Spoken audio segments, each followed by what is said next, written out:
Southern Africa is renowned for its natural beauty, its wildlife, and for its cultural diversity, but less so for the world-class scientists and engineers it's produced.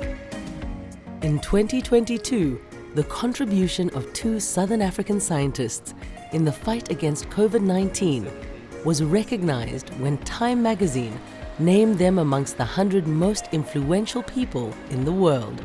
One is based in Botswana. The world should really realize that it's a global village. We need to act together. The other is in neighboring South Africa. I devote my scientific life to grow the next generation of scientists. We are some of the global leading groups in the world, and we have been for the last decade. And that next generation is starting to emerge. I would really just want to keep growing my knowledge and using that to improve other people's lives. And together, they have a clear message. So anyone from anywhere can achieve anything that they want. These are the inspiring minds of Southern Africa. This is Inside Africa.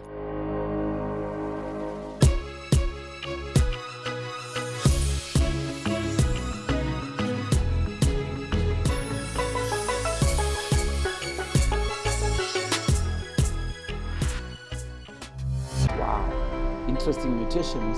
In Southern Africa, these scientists have been monitoring and sequencing pathogens since long before the coronavirus pandemic.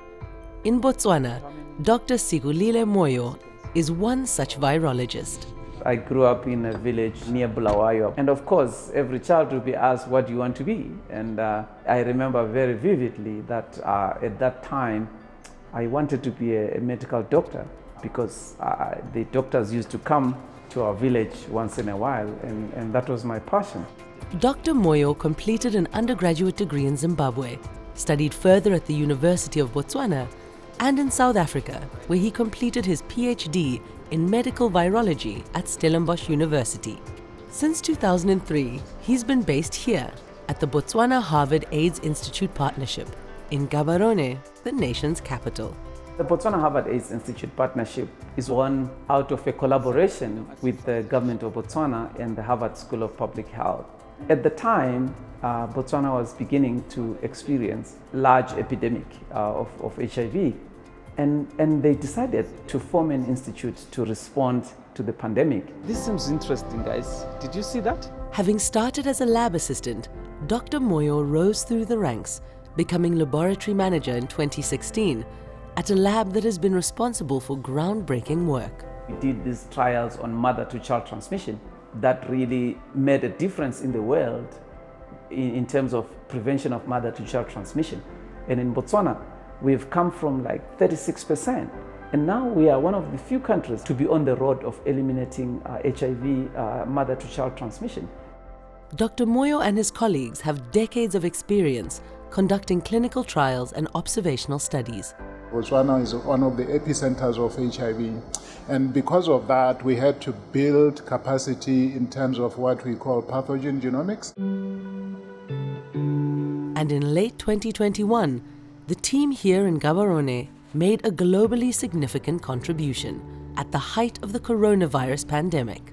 I recall very, very well that 19th of November.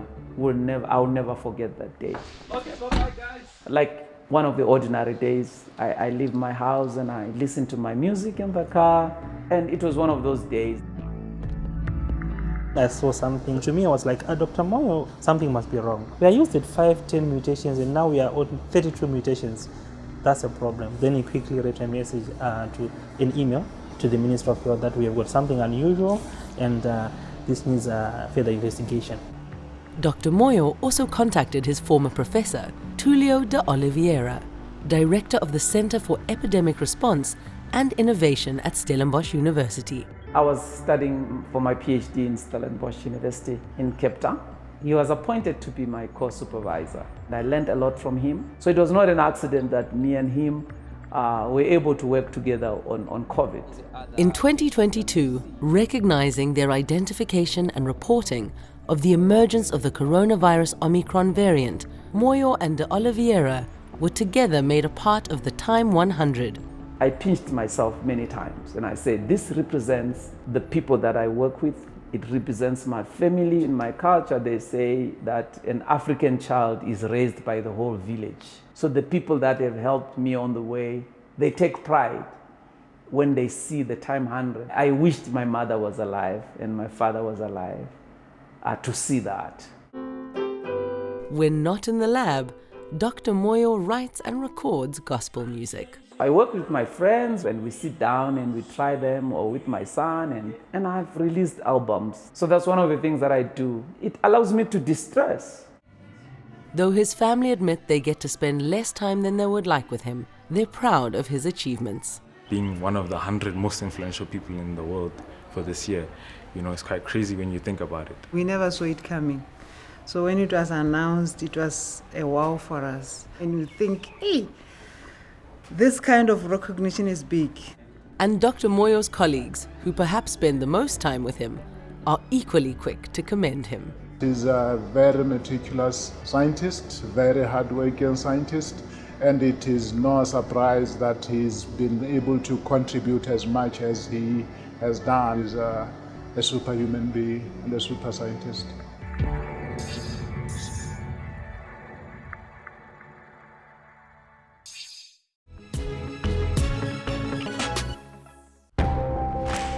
In the small town of Madikwe in South Africa's Northwest Province, a schoolboy scientist used machine learning and millions of images to develop a potentially groundbreaking tool for the diagnosis of skin cancer and pneumonia. I found out about a company that develops mobile applications for education, mathematics, and then I wanted to sort of replicate those apps and then create them myself.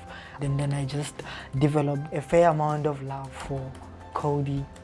Before long, he was creating apps of his own and studying artificial intelligence. I was interested in it, however, didn't know how to get into it because no one in my area does those kind of things. One teacher at Gabonewe Secondary School has been something of a mentor. He has been inspiring me a lot and knows how to code a bit as well. He takes things from first principle thinking. I think that is very important because once you know how to derive something, you actually know how it was built from the ground up, and then that sort of betters your understanding of the concept. He also made an immediate impression on his teacher. I remember the first day I met him, he was the only one who was answering in class. Everyone can see that he's brilliant. He thinks out of the box. His creativity and ingenuity was soon evident when he created an app that would change his life. In simple terms, my app can diagnose pneumonia and skin cancer. A user uploads their X-ray image for pneumonia diagnosis, and then for skin cancer, the user uploads their skin image. It has artificial intelligence that's happening behind the scenes. And it will assist doctors as well as their patients. So the app is gonna be helpful in the sense that it can make diagnosis in a matter of seconds. So doctors can actually make diagnosis faster and then start prioritizing people and then giving them treatment and so on, because treatment at a later stage can be very dangerous. His app won an award in 2021 at a competition for young scientists run by Eskom, the national electricity supplier.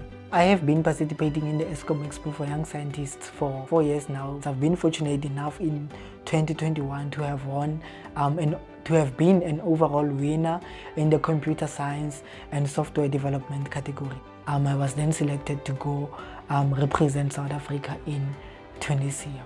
Chatiwa was selected to compete in the 2022 International Festival of Engineering, Science and Technology, held in Tunisia, in what he says was a life-changing moment. It was my first time getting out of the country. I got to see the Mediterranean Sea for the first time. I got to see the Sahara Desert. And when I got to Tunisia, what sort of inspired me was just seeing how much the people in Tunisia are actually invested into their culture. In my whole lifetime, have never imagined something like that. So it was a very, very wonderful experience for me. In Tunisia, he not only represented his country, he won gold. He went there and he won. I feel very proud of him because he put our school on the map. I hope he achieves what he wants, to go to the university that he chose, and then for him to reach his goals.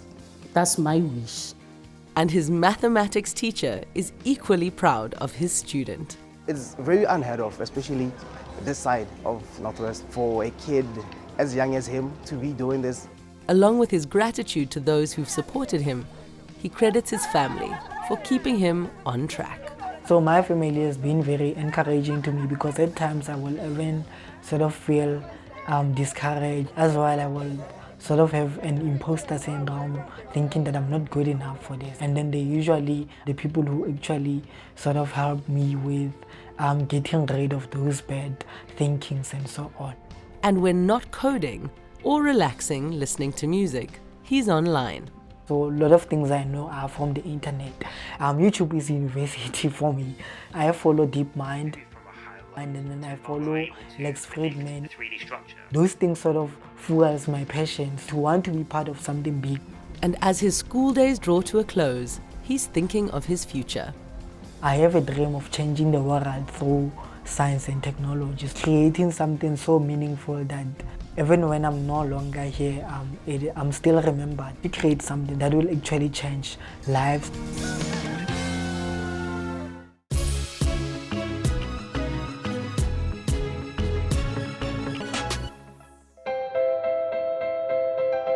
Outside Cape Town, in South Africa's Western Cape province, a team of scientists are developing strategies to detect and combat infectious disease threats from around the world. We got quite famous for the work that we do in COVID, but we also work with the main epidemics affecting South Africa, such as HIV, tuberculosis, a number of other hepatitis viruses, and also with other emergent viruses in Africa and in other countries in the world.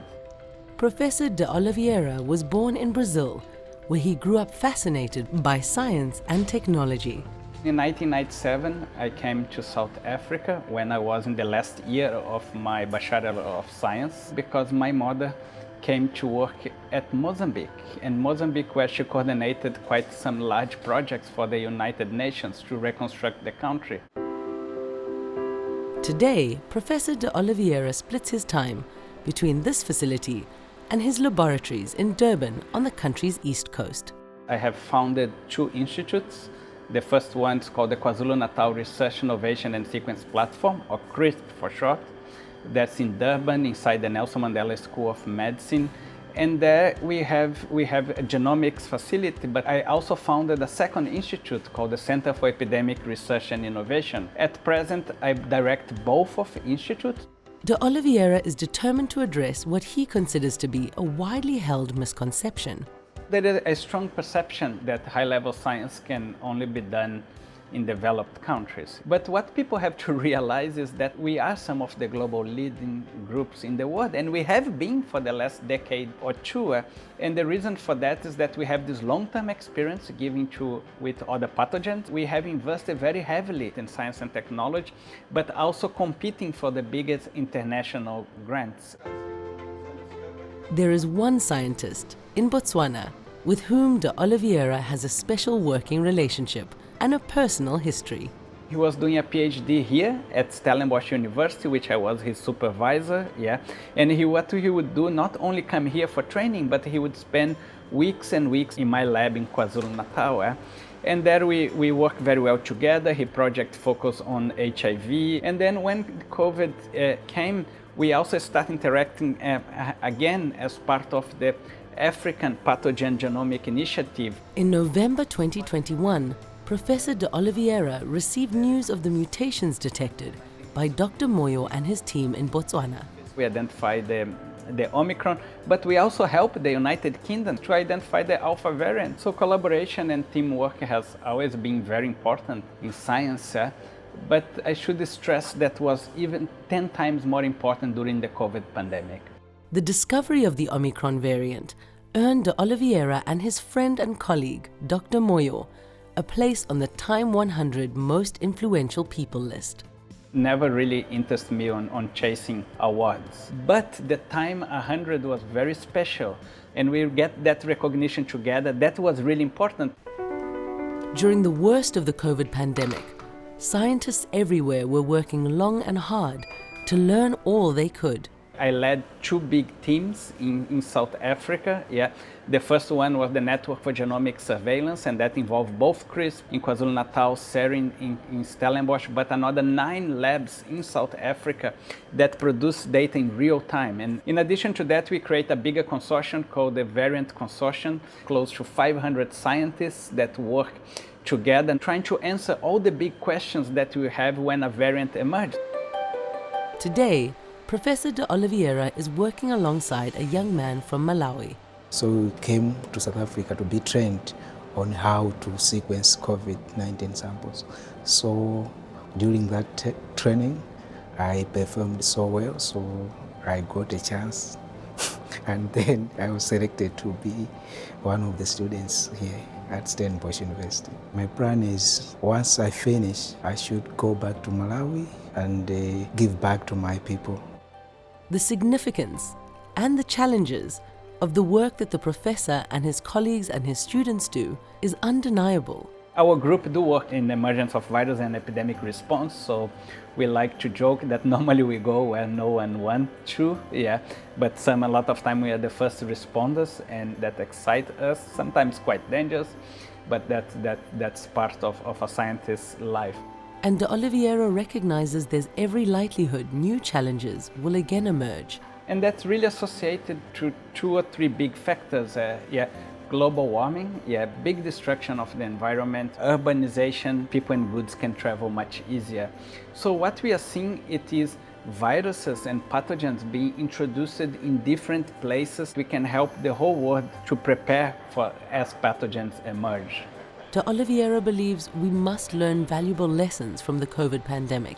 What we have to do now is to move from very quick response, very important, but prevention. Try to detect pathogens before they become problematic. More than ever, we need to support early warnings, and we need to support science where likely pathogens are to emerge. Quick identification of pathogens and transparency, it helps to save lives around the world.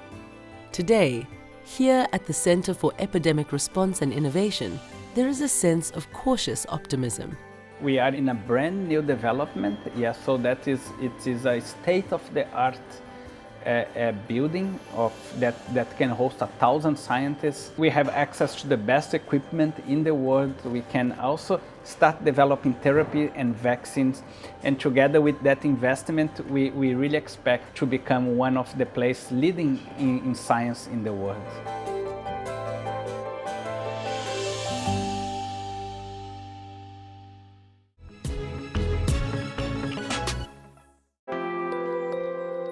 When coronavirus lockdowns around the world forced millions of young people to study online, one South African student had a head start. I was already out of the mainstream school system when COVID started, so when that happened, it wasn't a very big transition for me. I didn't like the competition at school, so I thought, why did I go into an environment where I can literally just be me, myself and I don't have to worry about living up to anyone's expectations. She chose to study the internationally recognized pre-university Cambridge syllabus, and it worked for her. I came first in the world for biology and accounting. I just wanted to get my A for all my subjects and get into varsity and start my life. I mean, one of the big reasons why I left school was so that I didn't have to have the pressure of trying to win awards and whatever. So, but I mean, now that I have done this, it's amazing. Reynolds worked alone, with the occasional help of online tutors. Definitely, you have to have the personality for it, the self-motivation and self-discipline. I assigned myself all my own homework. I taught myself the syllabus. I broke it up into sections to learn. I've always just inherently had it. I've got the most chilled parents in the world. Definitely, I've got no external pressures telling me that you need to study, you need to do this, you need to do that. Reynolds, like many young students today, saw online video channels as a hugely helpful learning resource. When I'm teaching myself the syllabus, I have a textbook with all the content in it. for each subject. You have someone talking you through it, makes a big difference. Say I was doing a section on enzymes or biochemistry, I would go search the topic into YouTube. American educator Sal Khan's channel, the Khan Academy, was a particular favorite. They make a whole lot of science-related videos, maths videos, and they're brilliant. The main guy who sort of started it, Sal, he just basically started this whole YouTube channel with a mission to make education available to anyone who owns any electronic device or means to access it.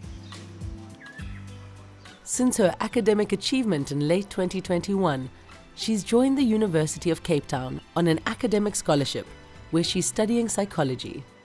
I've just learned about Lillian Gilbreth, one of the pioneers in the field. She was also homeschooled, and yet she came up with all these brilliant ideas, but her work back in the day had to be published under her husband's name because she was a female. She's really inspiring. As much as she continues to utilize online resources to help her study, she collects and prefers books on paper. I love reading. My grand's started giving me her old books over the years, so I've got a whole lot of the classics. I love the feel of them, the smell of them.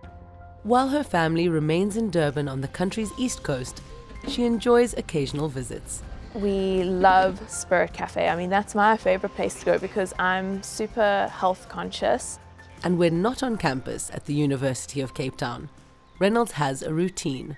I'll come home, maybe work for a bit, and then either go to the gym or do yoga. You're working so much, you need some sort of outlet to just let go. She also regularly visits a favorite family friend. I mean, he's just the cutest, most excited little boy, and he's just got such a big personality and he's got so many opinions. So cool. I see him as a little brother. And it's her hope that she'll get to work with children in the future. I really want a job that fulfills me, that allows me to have an impact on other people's lives. I really want to become a neuropsychologist, studying the links between behavior, cognition and the brain, neurons and nervous system. I just find it so fascinating. And looking to the future, she has one goal. I really just hope to be able to have an impact on other people's lives, to maybe inspire others. You know, anything is possible. You can literally just set your mind to it.